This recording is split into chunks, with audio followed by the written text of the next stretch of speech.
நம்ம கிச்சனில் இன்றைக்கி சூப்பரான ஒரு பிரியாணி ரெசிபி தான் பண்ண போகிறோம். இது வரைக்கும் பண்ண மாதிரி பிரியாணி கிடையாது. இது கொஞ்சம் வித்தியாசமாகவும் ரொம்ப ஈஸியான முறையிலையும் இருக்கும். சாப்பிட்றப்பயே நீங்கள் யோசிப்பீங்க, இந்த பிரியாணி இதுக்கு முன்னாடி பண்ண பிரியாணி மாதிரி இல்லாமல் இது வேறு மாதிரி டேஸ்ட்டில் இருக்கே அப்படின்னு சொல்லிட்டு நினைப்பீங்க. அந்த மாதிரி வித்தியாசமான முறையில் வித்தியாசமான ஒரு டேஸ்ட்டில் இன்றைக்கி நம்ம பிரியாணி பண்ண போகிறோம். வாங்க அந்த சிக்கன் பிரியாணி எப்படி பண்ணலாம் அப்படிங்கிறத பார்க்கலாம். அது பிரியாணி பண்ணுறதுக்கு முன்னாடி என்ன பண்ணணும்னா, சிக்கனை மசால் போட்டு தடவி எடுத்து வச்சுக்கலாம். அதுக்கப்புறமா நம்ம பிரியாணி பண்ணிக்கலாம். பிரியாணி பண்ணுறதுக்கு 1/2 கிலோ சிக்கன் க்ளீன் பண்ணி எடுத்து வச்சுருக்கேன். 1/2 ஸ்பூன் மிளகாத்தூள், மஞ்சத்தூள் கொஞ்சம், தயிர் 2 ஸ்பூன், இஞ்சி பூண்டு பேஸ்ட் 1/2 ஸ்பூன். நம்ம பிரியாணியில் கூட இஞ்சி பூண்டு பேஸ்ட்டு சேர்த்து போடலையா, அதனால் இதில் 1/2 ஸ்பூன் சேர்த்துக்கிட்டால் போதும். உப்பு தேவையான அளவுக்கு. இதை மிக்ஸ் பண்ணிடலாம். மசால் தடவி வச்சாச்சு. பிரியாணிக்கு மசால் தடவி வச்சாச்சு. ஒரு 1/2 மணி நேரம் கிட்ட ஊறட்டும். அதுக்கப்புறமா எடுத்து பிரியாணி செஞ்சுக்கலாம். பிரியாணிக்கு மசால் தடவி வச்சு 1/2 மணி நேரம் ஆச்சு. இப்போ இதை பொரித்து எடுத்துக்கலாம். ஸ்டவ் ஆன் பண்ணி ஒரு பேன் வச்சுக்கலாம். சிக்கன் பொரிக்கிறதுக்கு எண்ணெய் ஊற்றிக்கலாம். எண்ணெய் ஊற்றி எண்ணெய் காஞ்சிடுச்சு. இப்போ இதில் சிக்கன் பீஸ் வச்சு பொரிச்சுக்கலாம். ஒரு 5 நிமிஷத்துக்கு 2 பக்கமும் திருப்பி போட்டு வேக வச்சு தனியாக எடுத்து வச்சுக்கோங்க. அவ்வளோதான், வேக வச்சு எடுத்தாச்சு. சிக்கன்லாம் பொரித்து எடுத்தாச்சு. இப்போ பிரியாணி தாளிச்சிக்கலாம். பிரியாணி தாளிக்கிறதுக்கு குக்கர் வச்சுருக்கேன். அதில் நம்ம இப்போ சிக்கன் வறுத்தோம் இல்லையா, அந்த எண்ணெயை இதில் சேர்த்துக்கலாம். அந்த எண்ணெயை வேஸ்ட் பண்ண வேணாம், அதனால் அந்த கருகுனதெல்லாம் இல்லாமல் கொஞ்சம் வடிச்சிட்டு இதில் சேர்த்துக்கலாம். உங்களுக்கு இந்த எண்ணெய் பிடிக்காதுன்னா கூட நீங்கள் இதில் சேர்க்க தேவையில்லை, வேறு எண்ணெய் கூட நீங்கள் ஃப்ரெஷ்ஷாக சேர்த்துக்கலாம். நம்ம சிக்கன் தானே வறுத்தோம், அதனால் அந்த எண்ணெயை வேஸ்ட் பண்ண வேணாம் அப்படின்னு சொல்லிட்டு நான் சேர்த்துக்கிட்டேன். எண்ணெய் காஞ்சதுமே ஒரு 3 துண்டு பட்டை, 3 ஏலக்காய், 3 கிராம்பு, பிரிஞ்சி இலை.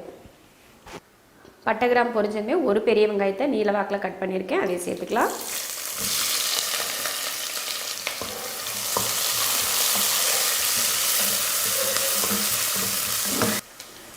ரெண்டு பச்சை மிளகாய். இது நல்லா பொன்னிறமாக வதங்கட்டும். வெங்காயம் பாருங்கள் இந்த அளவுக்கு நல்லா வதங்கிருச்சு. இப்போ இதில் தக்காளி சேர்த்துக்கலாம். ஒரே ஒரு தக்காளி சேர்த்துக்கோங்க. இதையும் நல்லா வதக்கிடலாம்.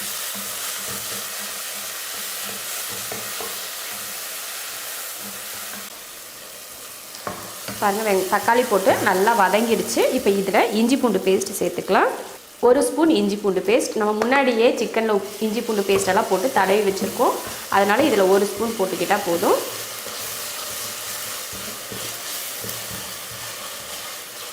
இஞ்சி பூண்டு பேஸ்ட்டு போட்டு நல்லா வதங்கிடுச்சு. இப்போ இதில் பிரியாணி மசாலா சேர்த்துக்கலாம்.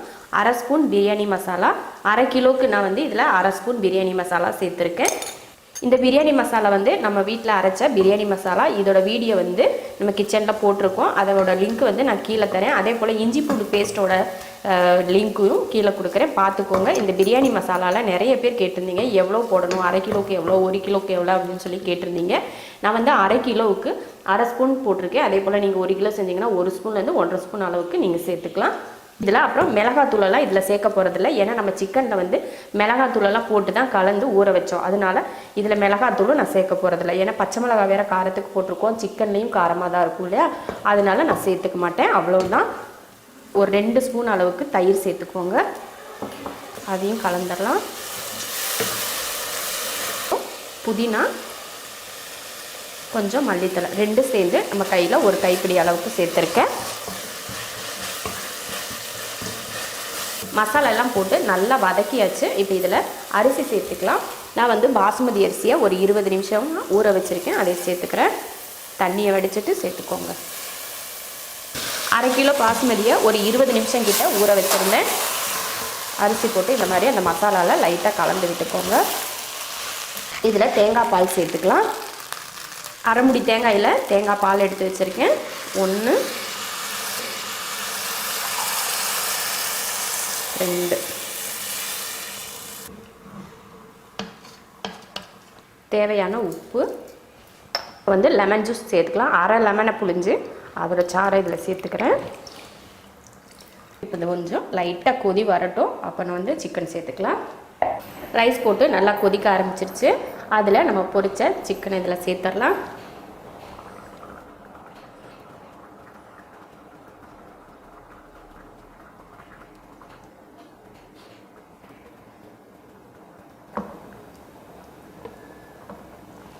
குக்கர் மூடி போட்டுடலாம். குக்கர் மூடி போட்டு ஒரே ஒரு விசில் விட்டு ஆஃப் பண்ணிக்கலாம். ஒரு விசில் விட்டு ஆஃப் பண்ணி ஸ்டீம் இறங்கிடுச்சு. இப்போ குக்கர் ஓப்பன் பண்ணி பார்க்கலாம். ஓப்பன் பண்ணி பார்த்தா மேலாப்பில் லைட்டாக கொஞ்சம் தண்ணி இருக்கிற மாதிரி இருக்குது. ஆனால் இதை கிளறி விட்டோம்னா சரியாக போயிடும். இப்போ கிளறி விட்டு பார்க்கலாம். பாருங்கள், அடியிலலாம் தண்ணி இல்லை, அந்த மேலாப்பில் மட்டும் அந்த எண்ணெய் பிரிஞ்சு நிற்கும் பார்த்தீங்களா, அது மட்டும்தான் நின்றுருக்கு. சும்மா போட்டு கரண்டி வச்சு கிளறியெல்லாம் விடக்கூடாது. பாருங்கள் எவ்வளோ அருமையாக அடியில் பாருங்கள் தண்ணியே இல்லாமல் எப்படி இருக்குது பாருங்கள். சூப்பராக வந்திருக்கு பிரியாணி. அவ்வளோதான், பிரியாணி ரெடி ஆயிடுச்சு. இப்போ நீங்கள் சாப்பிட்றதுக்கு எடுத்துக்கலாம், இல்லைன்னா கொஞ்சம் நேரம் ஆறட்டும் அதுக்கப்புறம் எடுத்துக்கலாம்னாலும் அப்படியும் கூட நீங்கள் சாப்பிட்லாம். இது கூட தயிர் பச்சடி வச்சு சாப்பிட்டிங்கன்னா அருமையாக இருக்கும். சிக்கன் வந்து ஒரு விசலில் எப்படி வெந்திருக்கும் அப்படின்னு சொல்லி நீங்கள் நினைப்பீங்க. சிக்கன் வந்து நம்ம பொரிக்கிறப்பவே அருமையாக வெந்திருக்கும், நல்லா சாஃப்டாக இருந்துச்சு எடுத்து பார்க்குறப்பவே. அதனால இதில் ஒரு விசிலில் தாராளமாக வெந்துடும். ரொம்ப நல்லாயிருக்கும். இந்த மாதிரி நீங்கள் ஒரு பிரியாணி பண்ணிங்கன்னா நீங்களும் இது போல் ஒரு டைம் ட்ரை பண்ணி பார்த்துட்டு எப்படி இருக்குன்னு சொல்லிட்டு கமெண்ட்டில் சொல்லுங்கள்.